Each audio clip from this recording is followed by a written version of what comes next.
The dirt was still under my fingernails when I stumbled into that police station at 3 a.m., my white nightgown torn and caked with mud, looking like I'd crawled out of my own grave. Because I had. "He buried me alive!" I gasped to the night sergeant, my voice hoarse from screaming underground. My whole body shook as I collapsed into that plastic chair, leaving muddy handprints on everything I touched. The fluorescent lights buzzed overhead like angry wasps, while Officer Martinez stared at me with wide, disbelieving eyes. I could still taste the earth in my mouth, rich, loamy soil mixed with the metallic tang of my own blood, where I'd bitten through my tongue in terror. Every grain of dirt embedded under my broken fingernails was proof of the 6 feet of hell I'd clawed through to reach this moment. My lungs burned with each breath, still expecting the suffocating weight of soil instead of blessed oxygen. "Ma'am, you need to slow down," Officer Martinez said, his pen hovering uncertainly over his notepad. "What's your name? Where did this happen?" But the words tumbled out of me like water through a broken dam. That desperate emergence from my premature grave was just the explosive end of a nightmare that had been building for years, layer by layer, like sediment settling in my soul until I couldn't breathe anymore. My name is Sophia Reed, and this is the story of how I died and came back to life, not metaphorically, but literally. How I spent 3 hours buried alive in a shallow grave behind our suburban home, and how that terrifying experience became the catalyst for the justice I'd been too afraid to seek for half my life. This isn't just a story about survival. It's about the moment when being buried alive became less frightening than staying silent about the monster who'd been destroying me piece by piece since I was 13 years old. I'm telling you this story now from my office in downtown Portland, Oregon, where I run a crisis intervention center for abuse survivors. The walls are covered with thank you letters from women and girls who found their voices after years of silence, some written in crayon by children, others in the careful script of elderly women finally confronting decades-old trauma. People see me as confident, successful, unbreakable. They don't know that 12 years ago, I was so broken, I couldn't even say the word rape out loud without my throat closing up like a fist. I grew up in Millbrook, Connecticut, in one of those picture-perfect suburban neighborhoods where everyone pretends problems don't exist behind white picket fences. Our house was a colonial on Maple Street with blue shutters and a garden my mother tended obsessively as if perfect roses could somehow compensate for the imperfect life growing wild around them. My father, James, was a marketing executive who traveled constantly for work Boston on Monday, Chicago, on Wednesday, Los Angeles by Friday. He was tall, charming, and completely absent from my daily life. I saw him maybe 3 days a month, and even then he was usually hunched over his laptop or barking orders into his phone. "Daddy's working, sweetheart," he would say when I tried to show him my report card or tell him about my school play. "We'll talk later, okay?" Later never came. He existed in our house like expensive furniture present, but untouchable, impressive to visitors, but offering no real comfort to the people who lived with him every day. Mom Patricia was a former debutante who'd given up her own dreams of becoming a pediatric nurse to play the perfect corporate wife. She was beautiful in that Connecticut way, blonde hair always styled even for trips to the grocery store, makeup always perfect, even at breakfast, never a wrinkle in her designer clothes even when she was gardening. But underneath that polished exterior was a woman drowning in prescription pills and white wine, numbing herself against the loneliness of a marriage that existed only on paper. I remember finding her one afternoon when I was 11, passed out on the bathroom floor with an empty bottle of Chardonnay beside her and pills scattered across the marble tiles like deadly confetti.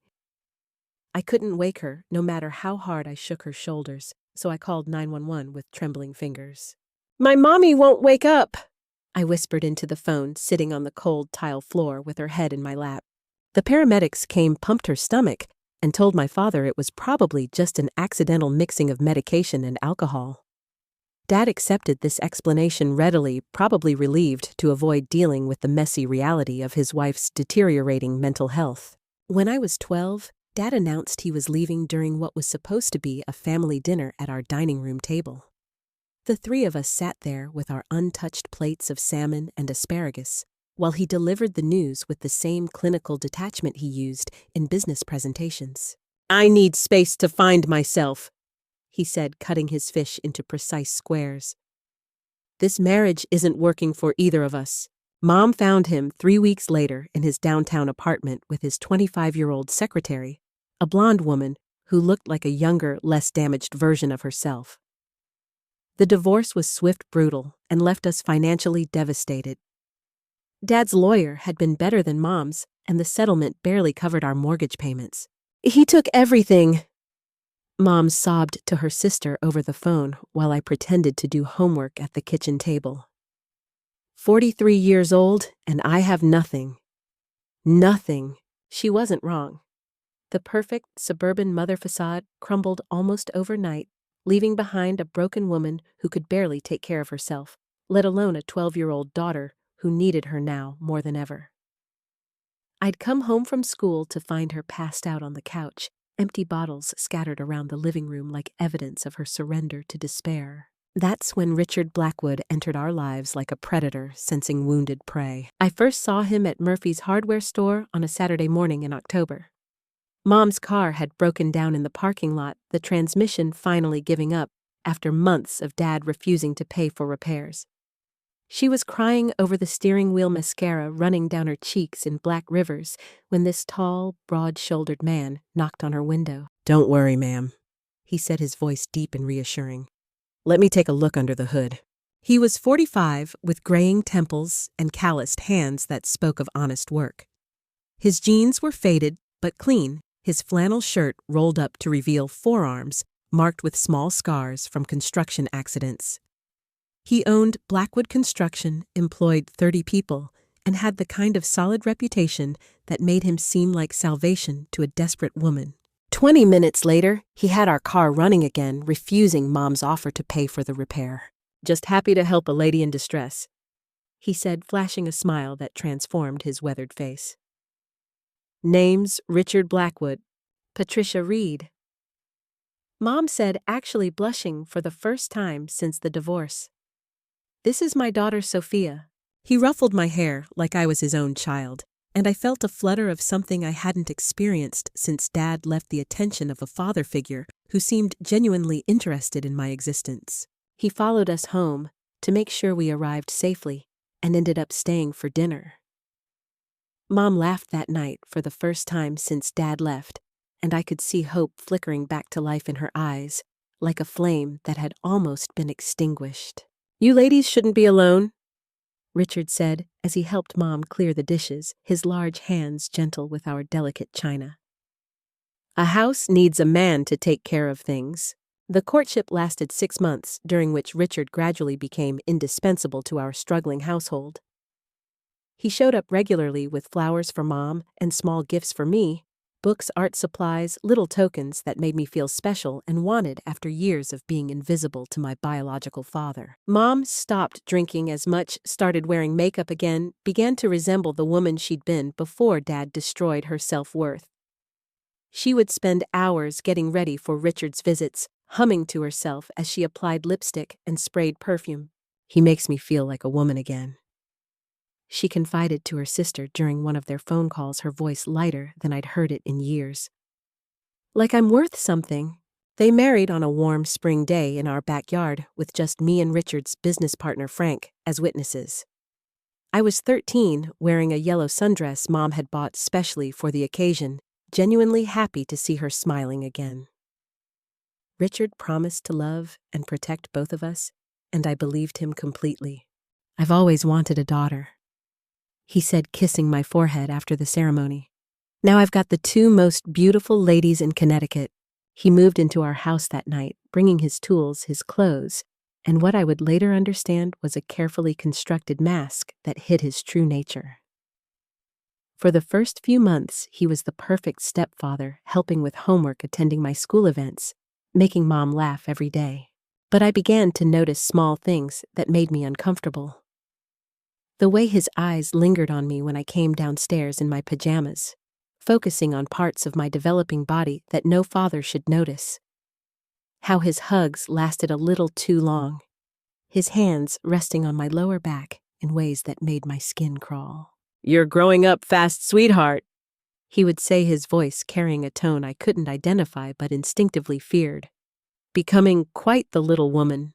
Looking back, I can see how carefully he was orchestrating everything, creating opportunities to be alone with me while establishing himself as an indispensable part of our family's survival. But at 13, I only knew that something felt wrong in our house, like a discordant note in a familiar song that you can't quite identify but can't ignore. The trap was being set with methodical precision, and I was too young and trusting to recognize the danger until it was far too late. It started the night Mom went to her sister's funeral in Boston. Aunt Helen had died suddenly of a heart attack, and Mom needed to handle the estate and funeral arrangements. She'd been gone for 3 days, calling every night to check on us, completely trusting Richard to take care of her precious daughter. "Are you sure you'll be okay?" she asked me the morning she left her suitcase packed with black dresses and tissues. "Richard will take good care of you, won't you, honey?" "Of course I will," Richard said, putting his arm around my shoulders in what looked like a protective gesture. "Sophia and I will have some quality father-daughter time."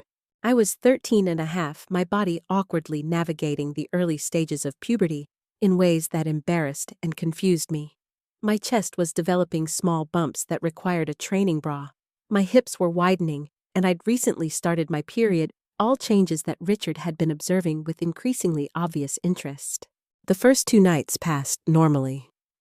Richard made dinner, helped with my homework, and maintained the routine of a caring stepfather. We watched TV together on the couch, him asking about my friends at school and my plans for high school. Everything seemed normal, safe, paternal. But on the 3rd night, I woke up around midnight to find him standing in my bedroom doorway, silhouetted against the hallway light like a monster from my childhood nightmares. Something was different about him. His posture, his breathing, the way he held himself like a predator preparing to strike. "Ah, Sophia," he said softly, his voice thick with something I'd never heard before. "Are you awake, sweetheart?" "What's wrong?" I asked, sitting up in bed and pulling my blanket protectively around my chest. The air in my room felt heavy, charged with danger I couldn't name, but definitely felt. "Nothing's wrong," he said, moving into my room and closing the door behind him with a quiet click that sounded like a cell door slamming shut. "I just wanted to make sure you're okay. You've been having nightmares lately." That was a lie.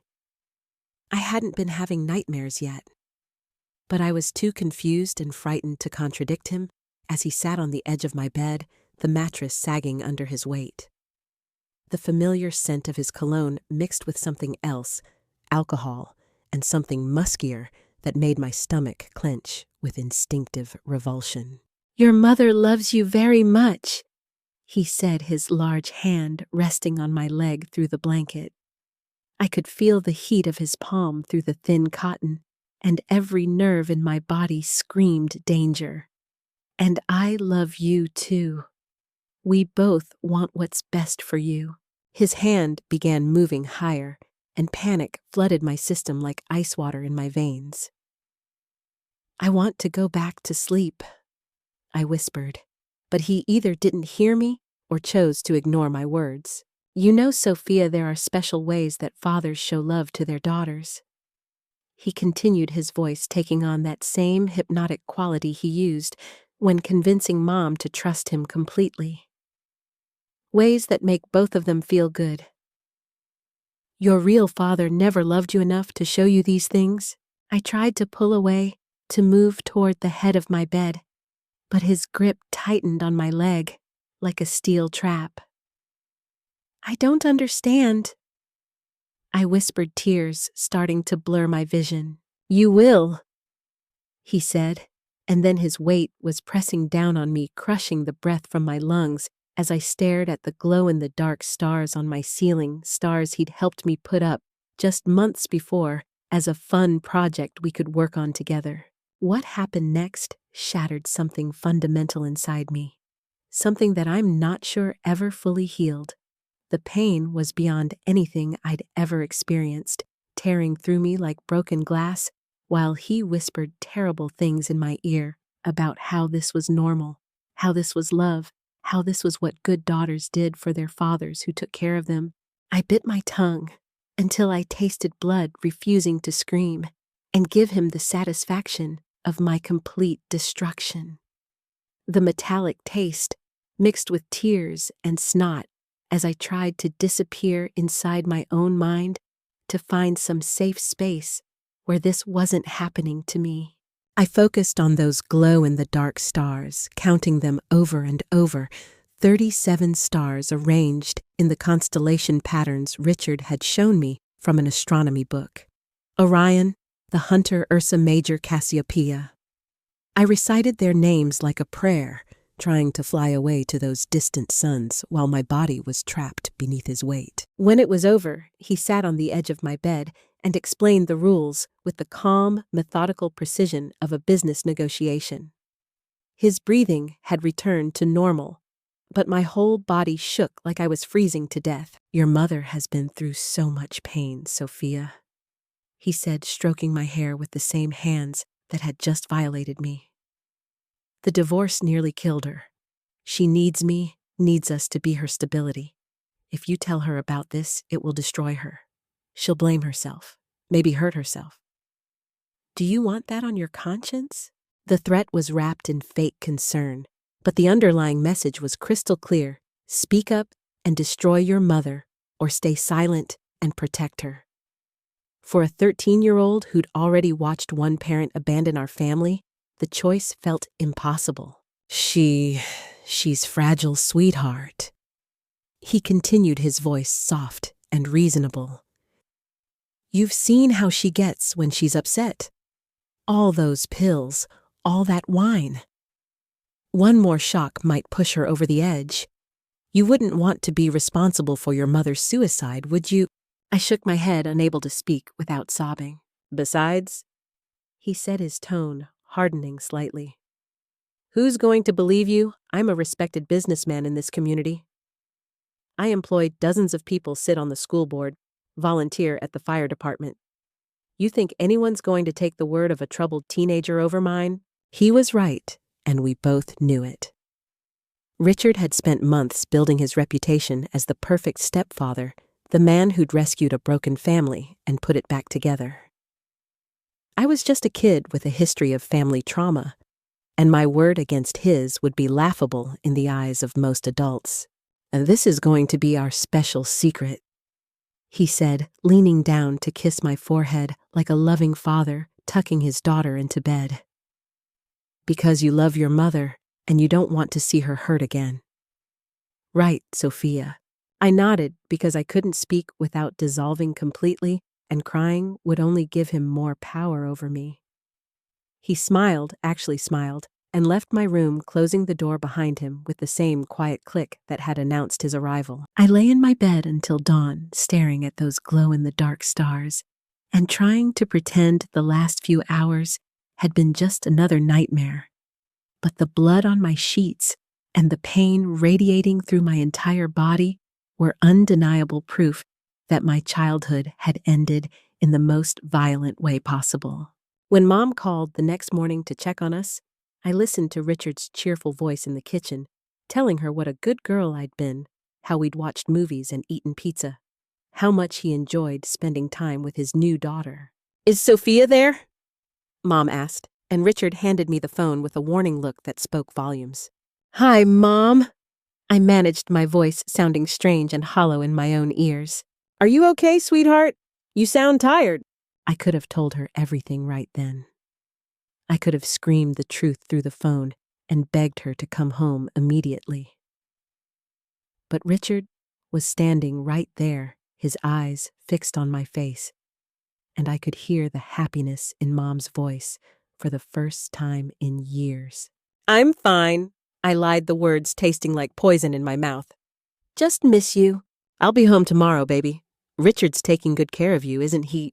I looked at Richard, saw the slight smile playing at the corners of his mouth, felt the weight of his threat pressing down on me like the earth that would later fill my lungs.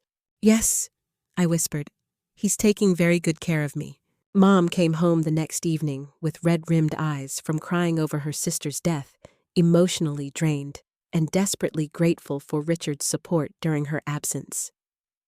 She hugged me tightly in the foyer, her familiar perfume mixed with the antiseptic smell of funeral homes and hospitals. "I'm so sorry I had to leave you, baby," she whispered into my hair. "I know how hard it's been with your father gone, and then I had to leave too. Richard says you were such a good girl while I was gone." She continued pulling back to look at my face. If she noticed how pale I was, how my eyes couldn't quite meet hers, she attributed it to grief over losing Aunt Helen. "I'm so lucky to have both of you." Richard smiled at us from the living room doorway, like a benevolent patriarch watching over his loving family. The performance was so convincing that for a moment I almost believed it myself. Maybe I had imagined everything. Maybe the trauma of Dad's abandonment had made me paranoid and delusional. But that night, after Mom took her sleeping pills and retreated into pharmaceutical unconsciousness, Richard came to my room again. "Did you miss me, sweetheart?" he asked, sitting on my bed in the exact same spot as 3 nights before. "I missed you. I missed our special time together." This time, I tried to fight, tried to push him away with my small hands, but he was so much bigger and stronger that my resistance only seemed to amuse him. "Shh," he whispered as I struggled beneath him. "Remember what we talked about. Remember how much your mother needs us to be strong for her." The assault was longer this time, more deliberate, as if he wanted to establish his complete dominance over my body and mind. When it was over, he held me while I shook and cried, stroking my hair like he was comforting a frightened child, rather than the man who had just destroyed her. "This is how fathers show love to their daughters," he whispered in my ear. "Your real daddy never loved you like this. That's why he left, because he couldn't handle the responsibility of truly caring for a daughter." A pattern established itself with terrifying regularity over the following weeks. During the day, he was the perfect stepfather, helping with homework, making jokes at dinner, treating Mom like a queen. But when darkness fell and pharmaceutical sleep claimed my mother, he became something else entirely. The physical abuse was only part of the torture. Richard was methodical in his psychological destruction, using a combination of threats, manipulation, and fake affection to keep me compliant. He would spend long minutes before each assault describing what would happen to Mom if I ever told anyone. "She's barely holding on as it is," he would say, his hands roaming over my body as I tried to disappear into the mattress. "The pills, the wine, the depression. She's one bad day away from swallowing the whole bottle. Is that what you want to be responsible for your mother's suicide?" He reinforced these threats with carefully constructed scenarios, showing me news articles about women who'd killed themselves after discovering their husbands' affairs, mothers who'd overdosed after their children were taken away, families destroyed by false accusations that tore apart communities. "Look at this," he would say, showing me a newspaper clipping about a woman who'd driven her car into a lake after her daughter accused her boyfriend of abuse.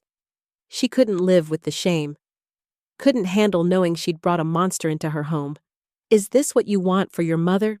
The isolation became complete as Richard convinced Mom that I was going through a difficult phase and needed to be homeschooled to protect my sensitive nature.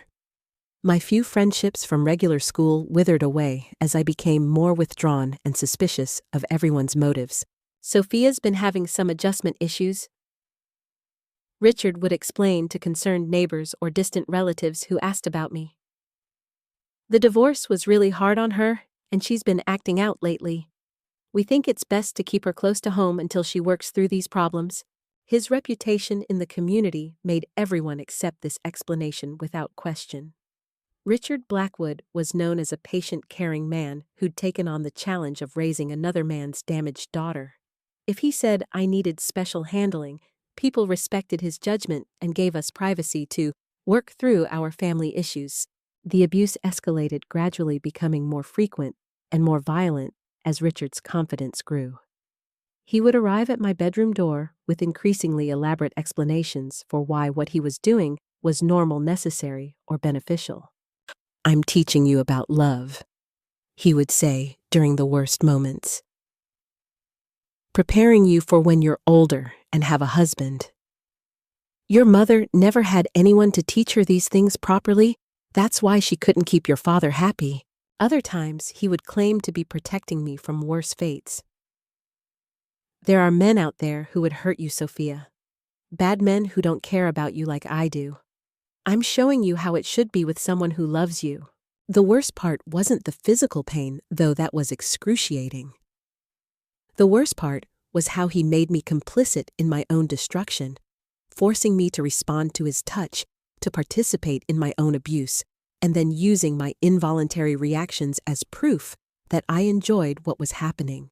"See how your body responds to me," he would whisper afterward, holding me close while I tried not to vomit. "This is natural, Sophia. This is what love feels like when it's real." I began to lose pieces of myself with each assault. My appetite disappeared, and I lost weight rapidly, my clothes hanging loose on my shrinking frame. Sleep became elusive, interrupted by nightmares that were less terrifying than my waking reality. I would spend hours in the bathroom after his visits, scrubbing my skin raw with scalding water, trying to wash away the feeling of his hands on my body.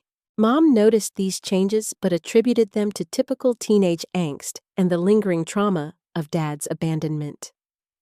When she expressed concern to Richard, he would nod sympathetically and assure her that patience and stability would eventually help me heal from my emotional problems. "She just needs time," he would say, putting his arm around Mom's shoulders in a gesture of supportive solidarity. "Adolescence is hard enough without everything she's been through. I'm committed to helping her through this, no matter how long it takes." His performance was so convincing that Mom began to see him as my salvation, rather than my destroyer. She would thank him regularly for his patience with her difficult daughter, praising his dedication to our family in ways that made me physically sick. "I don't know what we would do without you," she would tell him over dinner while I pushed food around my plate, unable to eat. "Sophia is so lucky to have you as a father figure." The breaking point came on my 15th birthday. Mom had planned a small celebration, just the three of us, a homemade chocolate cake, and a few presents she'd saved money to buy. She'd been so excited about making the day special, talking for weeks about how 15 was such an important milestone. "My baby's growing up," she said, lighting the candles on my cake while Richard watched from across the table. "Soon you'll be dating and driving and going to college." That night, after Mom had gone to bed early with a migraine brought on by too much wine and anxiety medication, Richard came to my room carrying a special birthday present, a gold necklace with a heart pendant that he said was just for me, something that would always remind me of how much he loved me. Happy birthday, sweetheart," he said, fastening the chain around my neck with fingers that lingered too long on my throat. "Now you're really becoming a woman." The attack that followed was the most violent, yet fueled by alcohol and his growing confidence that I would never fight back. As I lay there afterward, bleeding and broken, staring at the ceiling, where those glow-in-the-dark stars still mocked me with their false promise of childhood wonder, something inside me finally snapped. I couldn't take it anymore. The physical pain, the psychological torture, the constant fear it was killing me, slowly turning me into a ghost in my own life. Every day was a struggle, just to breathe, to put one foot in front of the other, to pretend that I was still the same girl who had once believed in birthday wishes and happy endings. The next morning, while Richard was at work and Mom was grocery shopping, I called the school guidance counselor, Mrs. Peterson, whose number I'd memorized from the directory before Richard restricted my access to outside contacts. My hands shook so violently I could barely dial the number. The phone rang 3 times before she answered. "Mrs. Peterson," I said when she picked up my voice shaking so badly I could barely form words. "This is Sophia Reed. I need help. My stepfather, he's been—" But I couldn't say the words. Even over the phone, even to a trained professional whose job was to help students in crisis, I couldn't find the courage to speak the unspeakable truth. The words stuck in my throat like shards of glass. "Sophia," Mrs. Peterson said gently. "Are you okay? You sound upset." I can't." I started, then heard Richard's truck pulling into the driveway hours earlier than expected. The rumble of his diesel engine sent panic flooding through my system as I realized he would know I'd used the phone, would see the number on caller ID, would understand exactly what I'd been trying to do. I hung up without another word and ran to my room, my heart pounding so hard I thought it might explode in my chest. When Richard found me there 20 minutes later, his face was calm, but his eyes were cold as winter frost. "Who did you call, Sophia?" he asked quietly, closing my bedroom door behind him. "No one." I lied, but we both knew he'd already checked the phone records. "Mrs. Peterson at your old school?" he said, pulling the phone bill from his pocket. "What did you tell her?" "Nothing," I whispered, backing against my headboard as he moved closer. "I didn't tell her anything." "Good," he said, his voice dangerously soft. "Because if you had told her something, I would have been very disappointed. And when I'm disappointed, your mother suffers." That night, the punishment for my attempted betrayal was worse than anything that had come before. He hurt me in ways that seemed designed to cause maximum pain, whispering threats and obscenities that made me understand exactly how much danger I was in. "If you ever try something like that again," he said when it was over, his breath hot against my ear, "I won't just hurt you, I'll hurt your mother too. And then I'll make sure you disappear completely. Do you understand me, Sophia?" I understood. The message was crystal clear attempt to seek help, and both Mom and I would pay the ultimate price. For the next 3 years, until that terrible night when he tried to make good on his promise, I never tried to tell anyone again. The silence became my prison, and Richard held the only key. The years between 15 and 18 passed in a haze of carefully controlled terror, punctuated by moments of false hope that Richard would eventually lose interest and leave me alone. Instead, his attacks became more frequent, more violent, and more psychologically sophisticated as he refined his methods of control like a scientist perfecting his technique. He began involving me in his business dealings ostensibly to teach me responsibility, but actually to create more opportunities for abuse. I would accompany him to construction sites after hours, where he would assault me in empty buildings while security guards he'd bribed looked the other way. This is your education, Sophia," he would say afterward, straightening his clothes and checking his watch as if we'd been discussing blueprints instead of him raping me on a pile of drop cloths. "Learning how the world really works." He took me on bonding trips to conferences and trade shows in other cities, sharing hotel rooms where no one could hear what happened behind closed doors. These trips were presented to Mom as special father-daughter time opportunities for Richard to mentor me in business and show me the wider world. "You're so lucky," Mom would say as she packed my bags, her face glowing with pride at their strong marriage and his dedication to her daughter. "Most stepfathers wouldn't care enough to include you in their work life." During these trips, Richard would introduce me to his business associates as his daughter, showing me off like a prized possession while simultaneously planning the horrors he would inflict on me once we were alone. The cognitive dissonance was devastating, being presented as beloved family in public, while being brutalized in private created a psychological split that nearly drove me insane. At home, the isolation became total. Richard convinced Mom that I was struggling with severe social anxiety and depression, requiring constant supervision and limited outside contact. He hired a private tutor for my homeschooling, an elderly Chinese woman named Mrs. Chen, who came twice a week for 3 hours and never stayed long enough to notice anything unusual about our family dynamics. Mrs. Chen was quiet and professional, focusing only on my academic progress and avoiding personal questions about my home life. But sometimes I caught her watching me with concerned eyes when she thought I wasn't looking, and I wondered if she suspected something was wrong. "Your daughter is very bright," she would tell Richard when he paid her at the end of each session. "But she seems sad. Perhaps she needs more social interaction with children her age." "Sophia's just going through a difficult phase," Richard would reply smoothly. "We're keeping her close to home until she works through some emotional issues. I'm sure you understand." Mrs. Chen would nod politely, but I noticed how her eyes lingered on the bruises I tried to hide under long sleeves, the way she frowned when I winced while reaching for a book or shifting in my chair. Richard monitored every aspect of my life with obsessive precision.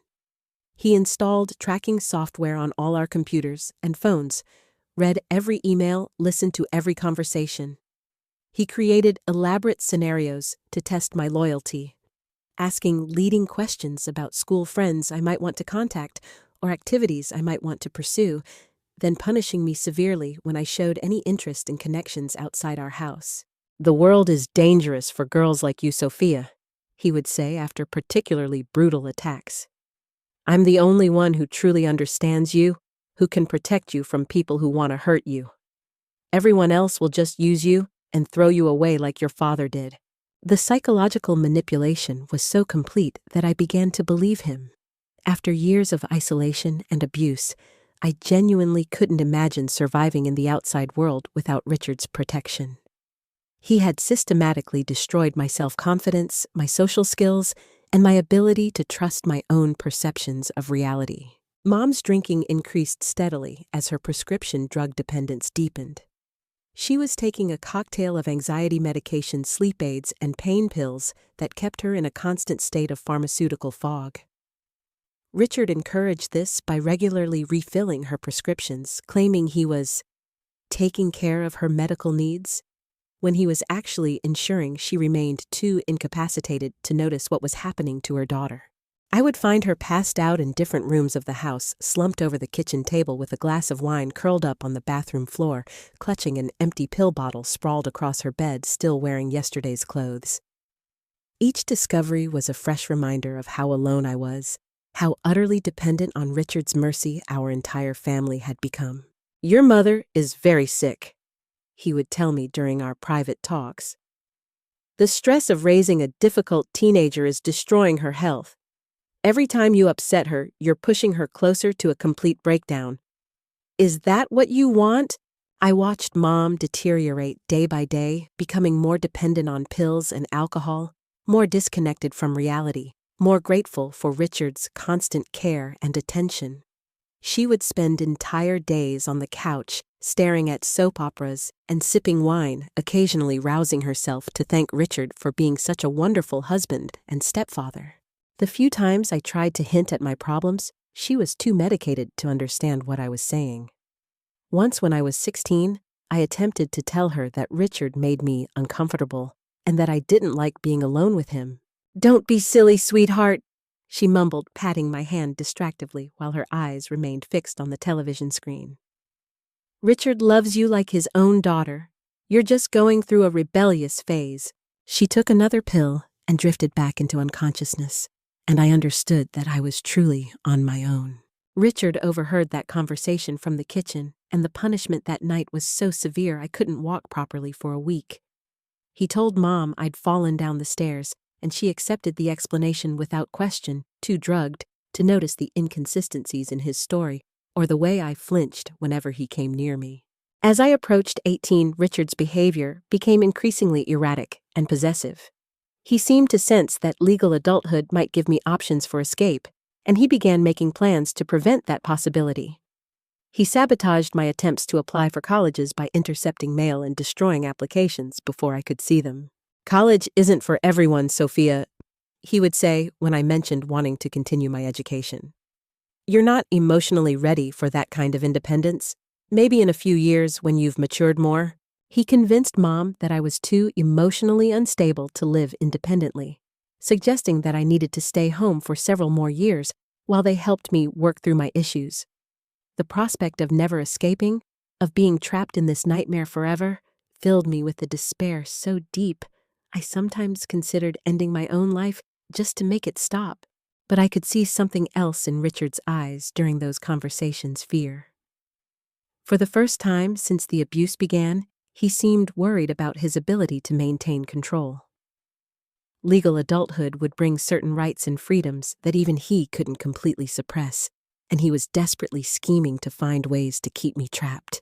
The end came 3 days after my 18th birthday, when I finally found the courage to contact a domestic violence hotline from a payphone outside the pharmacy where Mom sent me to pick up her prescriptions.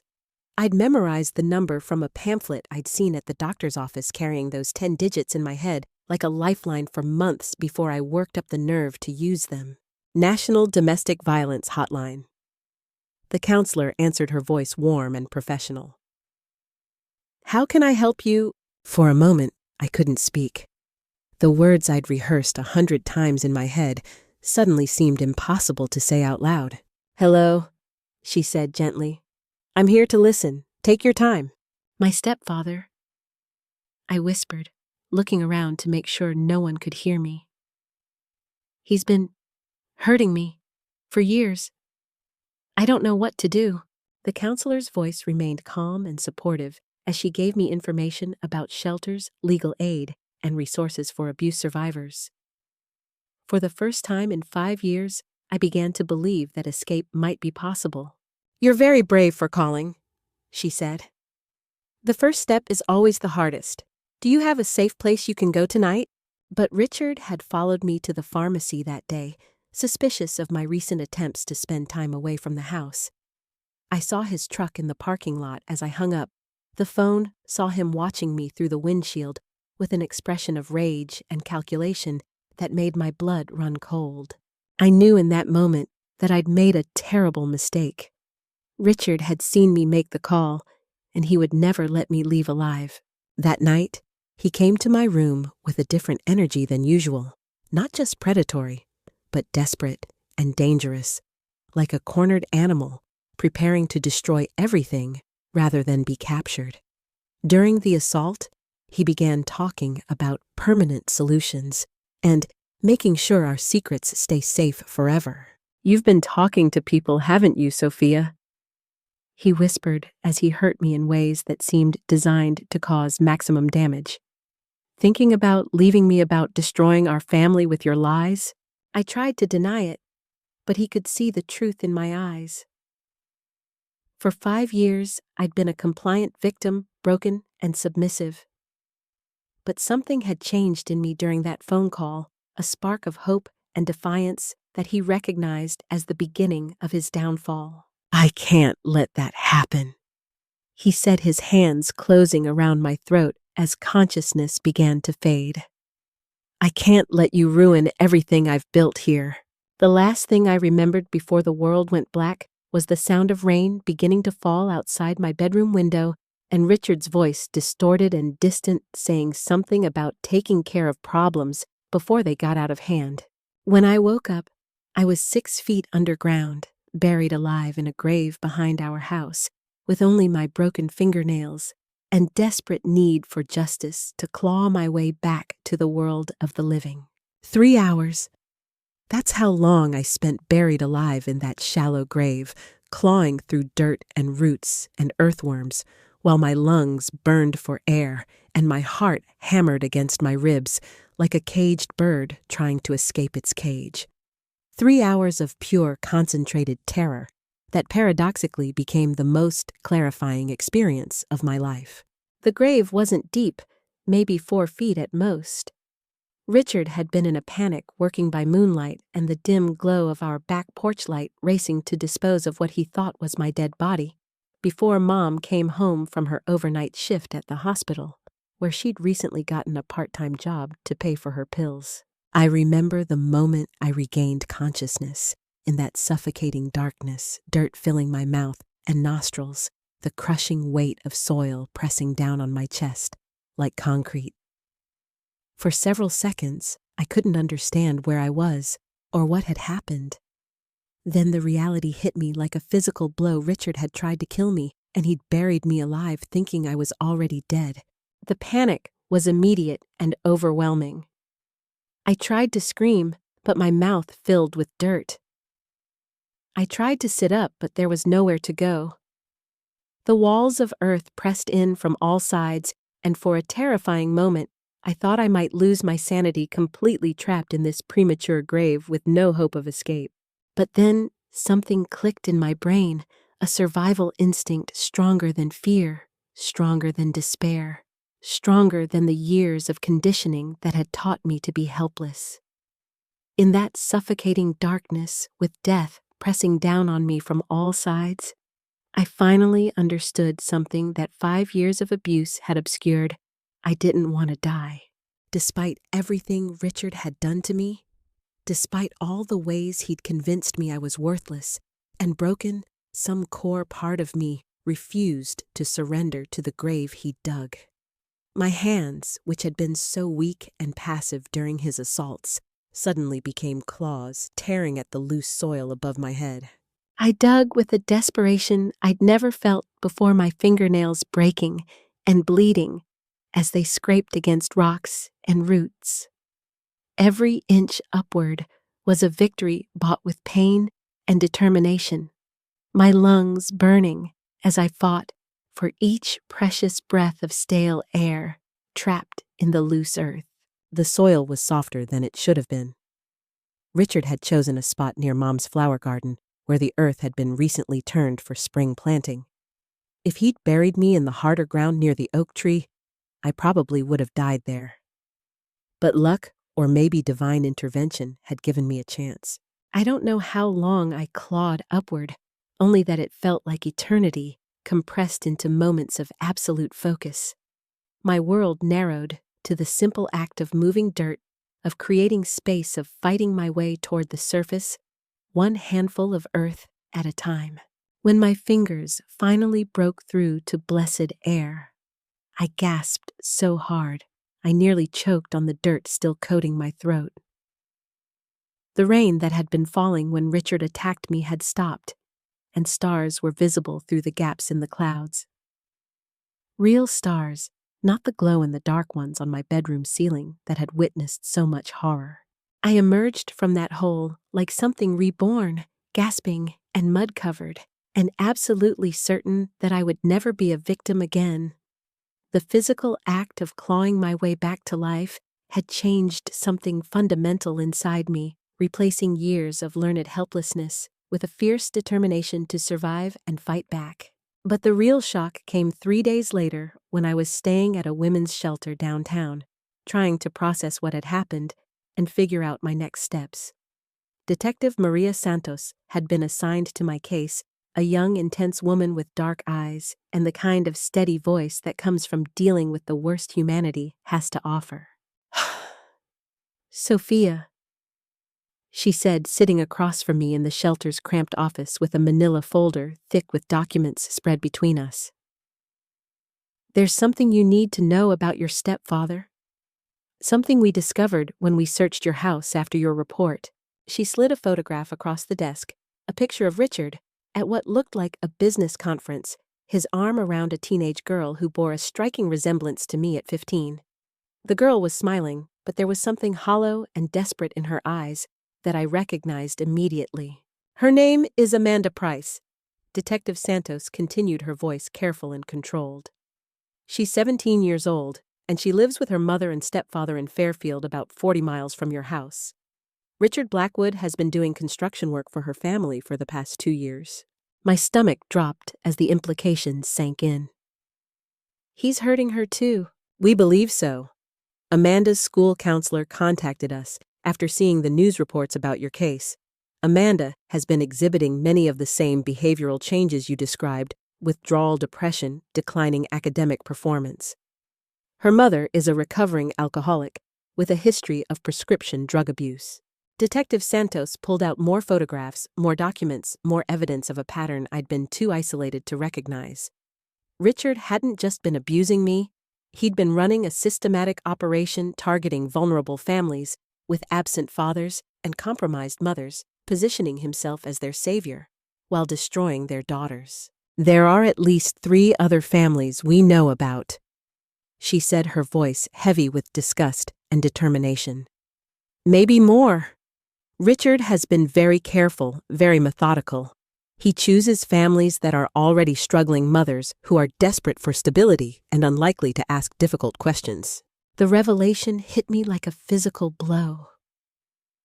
For 5 years, I'd believed I was his only victim, that my suffering was unique and isolated. Learning that he'd been simultaneously destroying other girls, that my silence had enabled him to hurt other children, filled me with a rage so pure and focused, it felt like swallowing fire. But here's what we need to understand." Detective Santos continued, leaning forward with an intensity that made me pay attention. "Your case isn't just about Richard anymore. When we searched his house, we found evidence of something much bigger." She opened another folder, this one containing financial records, phone logs, and what looked like client lists with names I didn't recognize. Richard wasn't working alone, Sophia. He was part of a network, a group of men who systematically target vulnerable families for the purpose of abusing children. They share information resources, and in some cases, they share victims. The words hit me like hammer blows. "You mean there are others like him?" "At least a dozen that we can identify so far. Some are customers' men who pay for access to children.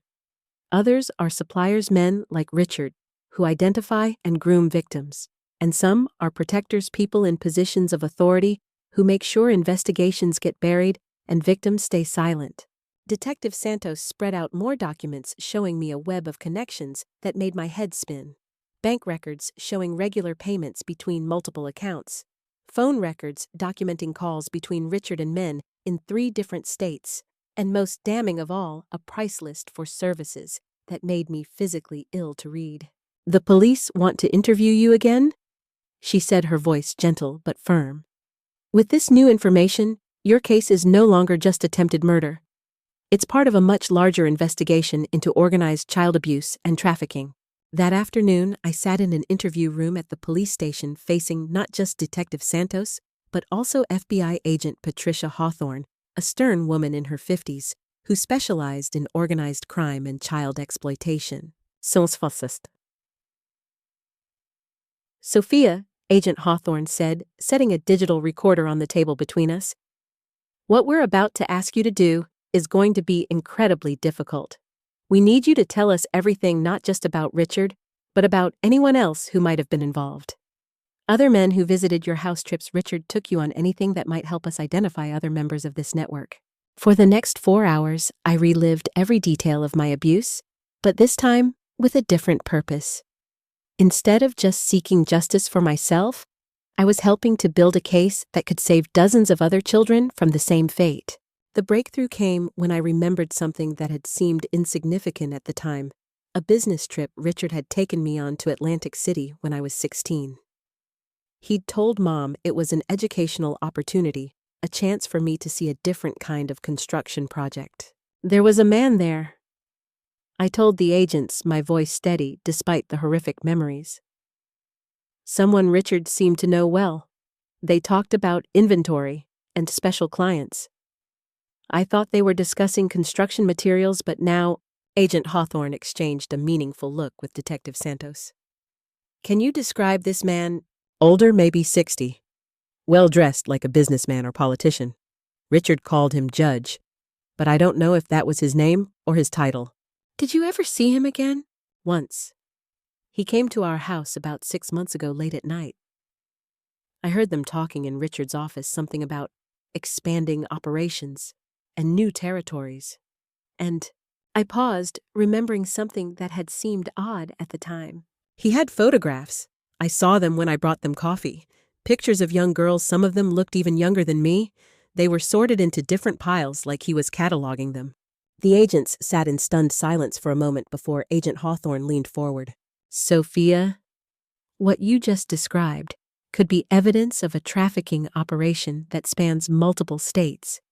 If we can identify this judge and connect him to Richard's network, we might be able to take down an organization that's been operating for decades. That's when I understood the true scope of what I'd stumbled into. Richard wasn't just an individual predator. He was part of a sophisticated criminal enterprise that treated children like commodities to be bought, sold, and traded among wealthy clients who believed their money and power made them untouchable. "What do you need from me?" I asked, feeling the same fierce determination that had helped me claw out of that grave. Detective Santos smiled for the first time since I'd met her. "Everything, Sophia.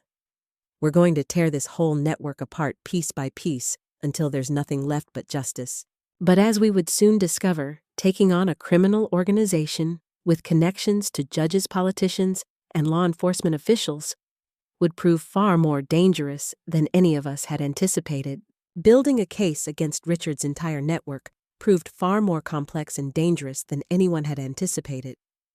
What we initially thought was a simple pattern of individual abuse turned out to be part of a sophisticated criminal enterprise that had been operating for over 15 years across 3 states, protected by corruption that reached the highest levels of government. 2 weeks after our initial meeting, Agent Hawthorne assembled a task force that included FBI agents specializing in organized crime, Homeland Security investigators, and prosecutors from the Department of Justice. The briefing took place in a secure conference room at the federal building downtown, and the information they shared made my blood run cold. Richard Blackwood wasn't working alone. Agent Hawthorne began spreading crime scene photos and financial records across the conference table. "We've identified at least 12 men in his immediate network, including 2 state judges, a police captain, and the superintendent of schools in 3 different districts. These people have been protecting each other and their operation for decades." The scope of the conspiracy was staggering. Richard's construction business had been the perfect front for a child trafficking ring that extended from Connecticut to New Jersey, with clients across the country who paid premium prices for access to vulnerable children. The network included corrupt officials who suppressed investigations, medical professionals who treated injuries without reporting them, and even child services workers who steered vulnerable families toward the predators. "The bad news," Agent Hawthorne continued, her voice grim, "is that these people have unlimited resources, political connections, and a strong motivation to silence anyone who threatens their operation. The good news is that we have you, Sophia, and you're the first victim who's ever been willing to testify against the entire network." The danger became real very quickly.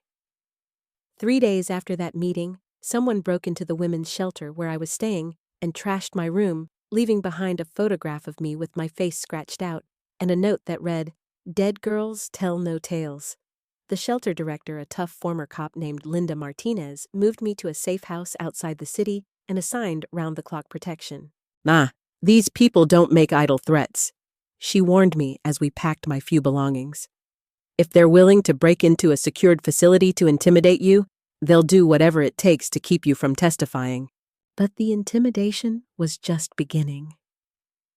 When Detective Santos tried to interview Amanda Price, the 17-year-old girl whose family Richard had been targeting, she found Amanda's mother drunk and hostile, screaming about troublemakers trying to destroy good families and refusing to let police speak to her daughter.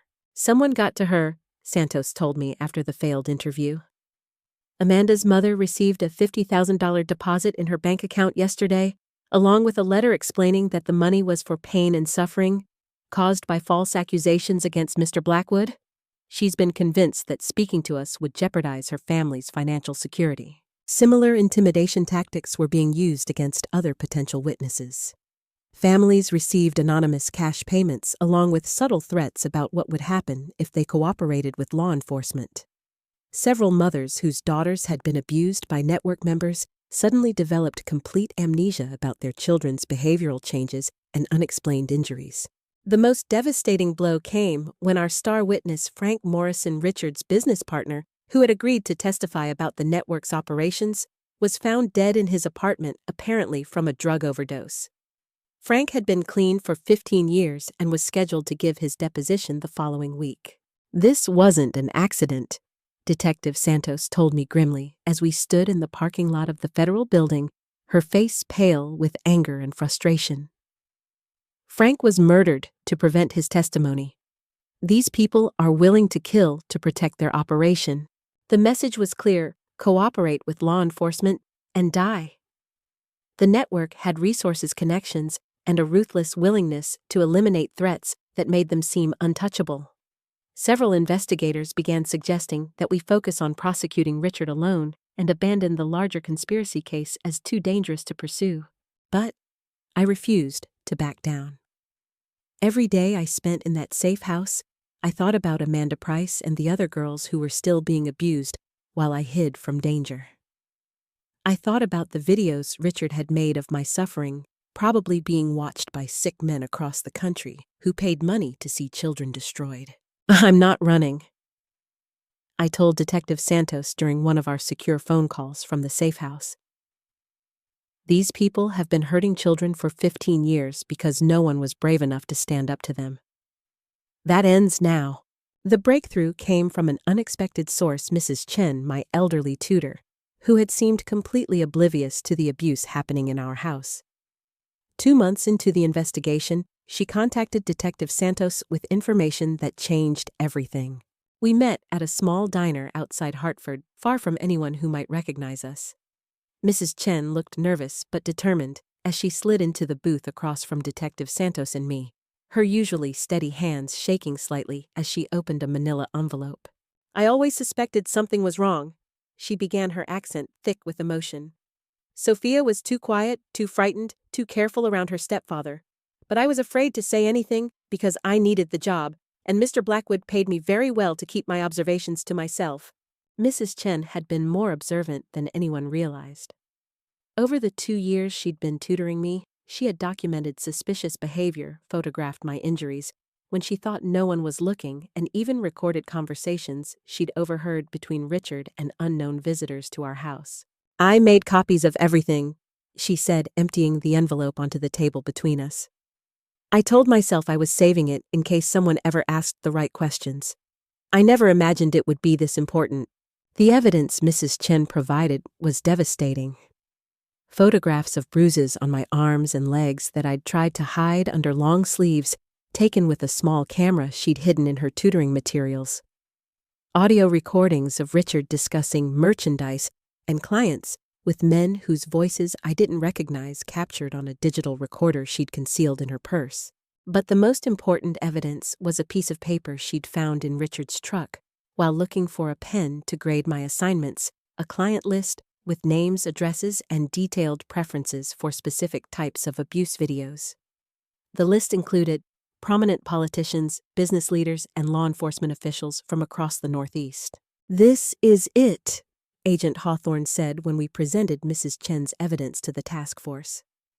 "This is how we take down the entire network." The plan was ambitious and dangerous: simultaneous raids on dozens of locations, coordinated arrests of everyone on the client list, and a media blitz designed to expose the conspiracy before corrupt officials could suppress the story. The operation would require perfect timing, absolute secrecy, and witnesses brave enough to testify despite the risks. But as we prepared for the raids, the network made one final desperate attempt to silence me. The attack came at the safe house just 3 days before the arrests were scheduled to begin. I was in the kitchen making tea when I heard the security alarm go off. Agent Morris, who was supposed to be guarding the perimeter, was nowhere to be seen. Through the window, I saw 3 men in dark clothing approaching the house, and I knew with absolute certainty that they hadn't come to arrest anyone. I ran for the panic room that had been installed in the basement, but one of the men was already inside the house, blocking my escape route. He was older, well-dressed, with cold eyes that reminded me of Richard's predatory stare. "Hello, Sophia," he said calmly, as if we were meeting at a social function. "I think it's time we had a conversation about your recent activities." I recognized his voice immediately from Mrs. Chen's recordings. This was one of the men who had visited Richard to discuss business. Probably the judge I'd seen at that Atlantic City conference now here, to personally ensure I would never testify. You've caused quite a lot of trouble for some very important people." He continued moving closer as I backed against the kitchen counter. "People who have worked very hard to build something special, something that benefits everyone involved." He pulled a syringe from his jacket pocket, the needle gleaming under the kitchen lights. "This will be quick and painless," he said. "Much more humane than what your stepfather had planned for you. We'll make it look like a suicide poor traumatized girl couldn't handle the pressure of testifying. Very sad, but not unexpected." That's when training from the safe house kicked in. Agent Hawthorne had insisted I learn basic self-defense over my objections, that I was too weak and scared to fight anyone. Now faced with death or submission, I discovered I was stronger than I thought. I grabbed the teapot from the stove, still boiling hot, and threw the contents directly into his face. His screams echoed through the house as he dropped the syringe and clawed at his scalded eyes. I ran for the front door, but 2 more men were waiting outside. The fight that followed was brief but vicious. I wasn't going to be anyone's victim ever again, not after crawling out of that grave, not after finding the courage to speak truth to power.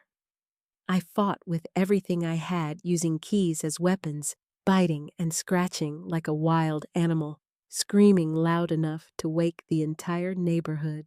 When backup finally arrived, real agents responding to the panic alarm, they found me sitting on the front porch, bloody but alive, while 3 would-be assassins lay unconscious in and around the safe house.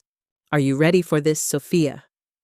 Detective Santos asked me the night before the raids were scheduled, to begin her face grim with the knowledge of how dangerous our next move would be.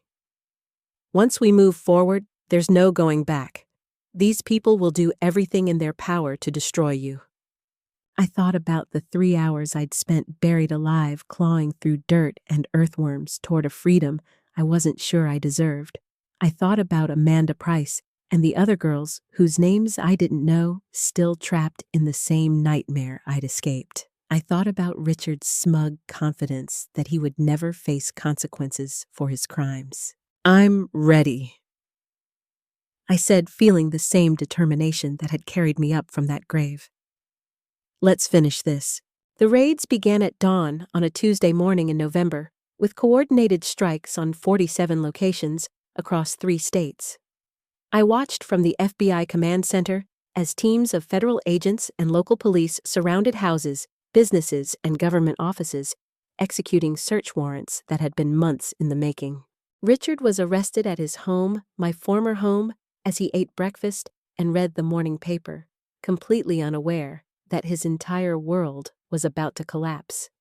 The footage from the surveillance cameras showed him in handcuffs, looking confused and outraged, as agents searched through his house and loaded evidence boxes into unmarked vans.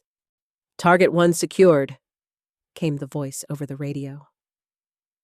Detective Santos squeezed my shoulder as we watched Richard being led away from the house where he'd tortured me for 5 years, his hands cuffed behind his back, like the criminal he'd always been. But Richard was just the beginning. Over the next 6 hours, the arrests continued like dominoes falling. Judge Harold Morrison, who had been suppressing abuse investigations for 20 years. Police Captain Thomas Bradley, who had been intimidating witnesses and destroying evidence. Dr. William Hayes, who had been treating injuries from abuse without reporting them to authorities. The real drama, however, was yet to come. Within hours of the arrests, corrupt officials throughout the network began trying to destroy evidence, intimidate witnesses, and use their political connections to shut down the investigation. Phone calls were made to FBI headquarters, pressure was applied through congressional offices, and media allies were activated to discredit the charges. The counterattack was swift and brutal. By noon, news reports were questioning the credibility of the investigation, suggesting that overzealous prosecutors had been manipulated by a disturbed young woman with a history of mental illness. My background was dissected in real time on cable news, with former neighbors and teachers giving interviews about my troubled childhood and tendency toward fantasy. "She was always making up stories," said Mrs. Patterson, my old elementary school teacher, speaking to a reporter outside her home. Very dramatic, very attention-seeking. I'm not surprised she's invented something like this. Ugh, they're trying to destroy you before the trial even begins, Agent Hawthorne warned me as we watched the media circus unfold from our secure location. This is exactly what we expected, but it's going to get worse before it gets better. She was right. Within 48 hours, someone had leaked my real name and location to the press, forcing me to be moved to a new safe house as reporters and cameramen surrounded the building where I'd been hiding. Anonymous sources were spreading rumors that I was a drug addict, a prostitute, a pathological liar who had seduced my stepfather and then invented abuse allegations for attention. The psychological warfare was devastatingly effective. 2 of the other victims who had agreed to testify suddenly recanted their statements, claiming they had been confused or pressured by overzealous investigators. Amanda Price's family disappeared entirely, apparently relocating to another state with no forwarding address. But the network's desperation also revealed their vulnerabilities. In their rush to discredit witnesses and destroy evidence, they made mistakes that provided even more proof of their guilt. Encrypted communications were traced back to high-ranking officials.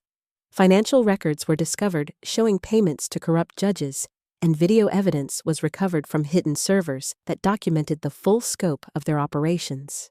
The turning point came during a pretrial hearing when Richard's lawyer and expensive defense attorney named Charles Whitman tried to have all charges dismissed based on my unreliable testimony. District Attorney Jennifer Walsh, who had taken over the prosecution, was ready for this attack. Your Honor, she said, standing before Judge Margaret Foster with a stack of evidence boxes behind her. The defense wants to focus on Miss Reed's credibility because they know they can't dispute the physical evidence. We have videos, photographs, financial records, and testimony from dozens of witnesses that corroborate every aspect of her account. She played excerpts from the abuse videos that Richard had recorded, forcing the courtroom to witness the reality of what had been done to me and other children. The footage was devastating, not just the physical abuse, but the psychological manipulation, the threats, the systematic destruction of young lives for profit. The defense wants to claim that Miss Reed is mentally unstable. D.A. Walsh continued, her voice rising with controlled anger. I submit that anyone who survived what she survived and still found the courage to seek justice shows extraordinary mental strength, not weakness. But Richard's network had one final card to play. As we prepared for the trial to begin, word came that Judge Foster, who had been handling the case with admirable integrity, had been arrested on unrelated corruption charges that mysteriously surfaced just days before jury selection was scheduled to begin. The replacement judge was Howard Brennan, a man whose name I recognized from Mrs. Chen's client list. The fix was in, and everyone knew it. The network was using its remaining influence to ensure that the trial would be handled by someone who had personal reasons to suppress evidence and discredit witnesses. Well, we have to go public, I told Detective Santos during an emergency meeting at the FBI field office. If we wait for this rigged trial, everything will be covered up, and these men will walk free. That night, against the advice of my lawyers and protection detail, I did the most terrifying thing I'd ever attempted, more frightening than being buried alive, more dangerous than testifying against a criminal network. I called a press conference and told my story directly to the American people, bypassing corrupt judges and intimidated prosecutors to speak truth directly to power. The press conference was held in the conference room of a small hotel outside Hartford with only 3 reporters and 1 television camera in attendance. Most major media outlets had been convinced to ignore the story, but Detective Santos had found journalists willing to listen to evidence rather than accepting official denials. My name is Sophia Reed.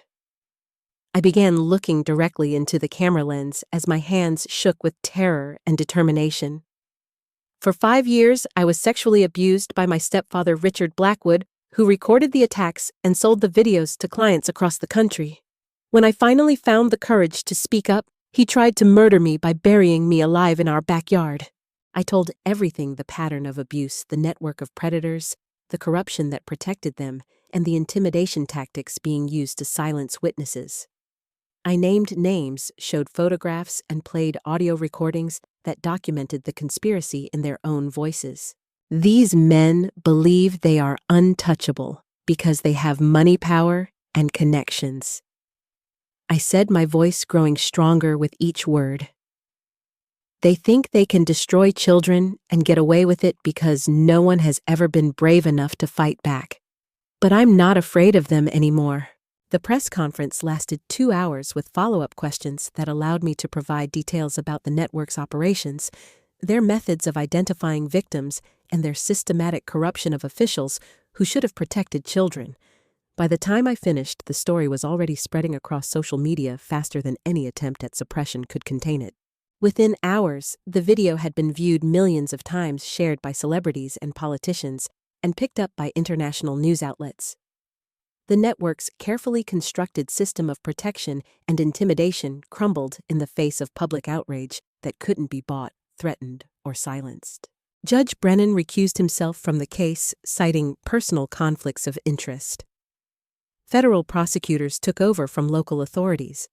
The FBI launched additional investigations into every official named in my testimony. And most importantly, other victims began coming forward, not just Richard's victims, but survivors of the entire network who finally felt safe enough to speak their truth. The media attention was overwhelming, but necessary. Every day brought new revelations about the scope of the conspiracy, new arrests of powerful men who had thought themselves above the law, new victims finding the courage to break decades of silence. The trials began 6 months later with media attention that ensured transparency and accountability at every step. Richard and 14 members of his network were convicted on charges ranging from child sexual abuse to racketeering to conspiracy. The sentences were severe. Richard received life in prison without parole, and most of his co-conspirators got 25 years to life.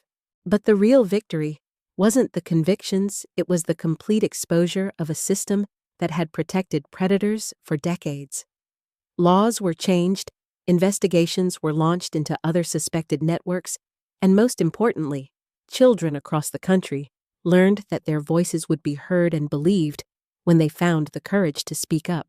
During Richard's sentencing hearing, I was given the opportunity to address the court and my abuser directly. I stood at the podium looking at the man who had terrorized me for 5 years and spoke with a voice that no longer shook with fear. "You tried to bury me alive," I said, meeting his eyes as he sat in shackles at the defendant's table. "You thought you could silence me forever, make me disappear like I never existed? But I clawed my way out of that grave, and I'm still here. I'm stronger than you ever imagined, and I'm not afraid of you anymore." His face remained impassive, but I could see the defeat in his eyes. The man who had once held absolute power over my life was now powerless, caged like the animal he'd always been. I hope you spend every day of your life in prison remembering that you failed." I continued. "You failed to break me, you failed to silence me, and you failed to escape justice. The little girl you tried to destroy grew up to be the woman who brought you down." As the bailiff led Richard away to begin his life sentence, I felt something I hadn't experienced since before the abuse began, complete overwhelming peace. The monster who had haunted my nightmares was finally where he belonged, and I was free. The years following the trial were a slow, careful process of rebuilding my life from the foundation up. Everything I'd thought I knew about family safety and trust had been destroyed during those 5 years of abuse, and creating new frameworks for living required patience therapy and the support of people who understood trauma from the inside out. I spent the first year after the convictions in intensive therapy with Dr. Rachel Morrison, a specialist in complex PTSD, who helped me understand that survival was just the first step in a much longer journey toward healing. The sessions were brutal, reliving memories, processing emotions I'd suppressed for years, learning to distinguish between past danger and present safety. Your body and mind developed incredible survival mechanisms during the abuse. Dr. Morrison explained during one of our early sessions, her office a sanctuary of soft lighting and comfortable furniture. The hypervigilance, the dissociation, the emotional numbing, all of these responses kept you alive in an impossible situation. Now we need to teach your system that the danger is over, that you're safe to feel your emotions without being destroyed by them. The nightmares gradually lessened, though they never disappeared completely. The hypervigilance that had kept me alive during the abuse slowly transformed into a healthy awareness of my surroundings. Most importantly, I began to understand that what had happened to me was not my fault, that I had been a child placed in an impossible situation by adults who should have protected me. My relationship with my mother required separate therapy and careful, supervised conversations that helped us both understand how the abuse had affected our entire family. Mom had finally gotten sober after Richard's arrest, motivated partly by guilt and partly by the realization that her addiction had made her daughter vulnerable to predators. "I failed you?" she said during one of our joint therapy sessions, tears streaming down her face as she faced the truth about her negligence. "I was so focused on my own pain after your father left that I brought a monster into our home and then stayed too drugged to see what he was doing to you." "Patricia," Dr. Morrison interjected gently, "guilt and self-blame won't help either of you heal. What matters now is understanding how the trauma affected your entire family system and working together to build healthier patterns." Forgiveness didn't come easily or quickly, but our therapist helped us understand that healing our relationship was possible if we were both committed to honesty and change.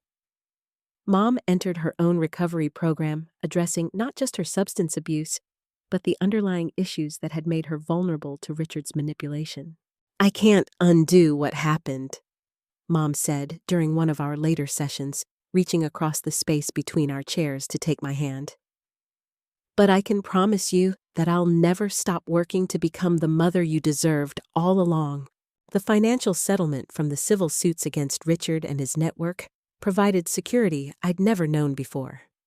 The money couldn't undo the damage, but it gave me the freedom to focus on healing without worrying about basic survival. I used part of it to establish a foundation dedicated to supporting abuse survivors and funding research into trauma treatment. More importantly, the trials had connected me with other survivors who became my chosen family people, who understood the long journey from victim to survivor to advocate. Sarah Martinez, who had been abused by one of Richard's associates, became my closest friend and eventually my business partner in the foundation.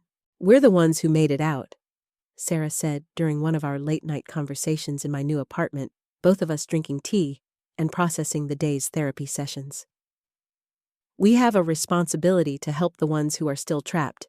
David Chen, Mrs. Chen's nephew, who had also been victimized by the network, helped me understand that survivor's guilt was normal and manageable. His story was different from mine, but equally devastating, and his journey to healing gave me hope that recovery was possible even after the most severe trauma. Love came slowly and carefully through Dr. Marcus Webb, a trauma therapist I met at a conference on childhood sexual abuse. He understood the complexities of intimate relationships for abuse, survivors never pushing for more closeness than I could handle, always respecting the boundaries I needed to feel safe. Healing isn't about forgetting what happened or pretending it doesn't matter," he told me during one of our early conversations over coffee after a conference session. "It's about integrating your experiences into a life that has meaning and purpose beyond survival." Our relationship developed over 2 years of friendship before becoming romantic, built on mutual respect, shared values, and his complete understanding that intimacy would always require patience and communication. He never made me feel broken or damaged, never suggested that my trauma was something to be fixed or overcome. When we finally married, it was in a small ceremony surrounded by survivors who had become family, celebrating not just our love, but the possibility of healthy relationships after trauma. Mrs. Chen was there, proud and dignified in her role as an honored guest. Mom attended 3 years sober and working her own program of recovery and amends. The foundation grew rapidly as public awareness of child trafficking increased following the trials. We opened 3 residential facilities for child survivors, trained thousands of professionals in trauma-informed care, and advocated for legal reforms that made it easier for victims to seek justice. The most satisfying part was mentoring young survivors who were just beginning their own healing journeys. I would sit across from teenagers who reminded me of my 15-year-old self and tell them the truth no one had told me, that healing was possible, that they deserved safety and love, that their voices mattered more than their abusers' reputations. You survived the worst part. I would tell them, remembering my own desperate need to hear those words. Everything else is just learning how to live again. 12 years have passed since that terrible night when Richard buried me alive behind our house on Maple Street. I'm 31 now, running the Sophia Reed Foundation from our headquarters in downtown Portland, surrounded by staff members who are mostly survivors themselves, all of us dedicated to ensuring that no child suffers the way we did. The foundation has grown beyond anything I imagined during those dark years of abuse. We operate residential facilities in 12 states, maintain a 24-hour crisis hotline that receives over 10,000 calls per year, and have helped prosecute more than 200 predators through our legal advocacy program. Our therapeutic programs have served thousands of survivors, and our training initiatives have educated tens of thousands of professionals in recognizing and responding to child abuse. But the real measure of our success isn't in statistics, it's in the individual lives that have been saved and healed. Every child who finds safety, every survivor who reclaims their voice, every predator who faces justice, represents a victory over the forces that tried to destroy us. My personal life has found a balance I never thought possible during those years of isolation and terror. Marcus and I have been married for 5 years now. Our relationship built on the solid foundation of mutual respect, complete honesty, and shared commitment to healing work. We've adopted 2 children siblings who aged out of foster care after experiencing abuse, and watching them learn to trust and love again has been one of the most rewarding experiences of my life. Mom and I rebuilt our relationship slowly and carefully with lots of therapy and honest conversation about how the abuse affected our entire family. She's been sober for 8 years now and volunteers at the foundation, using her experience with addiction and trauma to help other mothers recognize signs of abuse and protect their children. Our relationship will never be simple or easy, but it's real and honest in ways it never was before. The trials and their aftermath led to significant legal reforms that have made it easier for abuse survivors to seek justice. Statute of limitations laws have been changed in 15 states, specialized courts have been established to handle historical abuse cases, and training programs have been implemented to help law enforcement and prosecutors better understand trauma responses in victims. Richard died in prison 3 years ago, murdered by another inmate who had learned about his crimes against children. I felt nothing at his death except relief that he could never hurt another child. The other members of his network are still serving their sentences. Their reputations destroyed, their crimes exposed to a public that will never forget what they did. But the most profound change has been internal. The terrified 13-year-old girl who was first assaulted in her bedroom has been transformed into a confident woman who can stand before Congress, media, and skeptics to advocate for children's rights. The isolated teenager who trusted no one has built a network of relationships based on mutual support and shared purpose. Most importantly, I've learned that survival is not the end goal, it's the beginning. What matters is what you do with the life you've managed to save, how you transform your pain into purpose, your trauma into advocacy, your silence into a voice that speaks for those who haven't yet found their own. The surprise came exactly 12 years to the day after Richard's first assault, delivered in a manila envelope with no return address that arrived at the foundation's main office. My assistant Jennifer brought it to me with the same cautious expression she'd worn when handling evidence during the trials. "It's addressed to you personally," she said, placing the envelope on my desk with careful hands.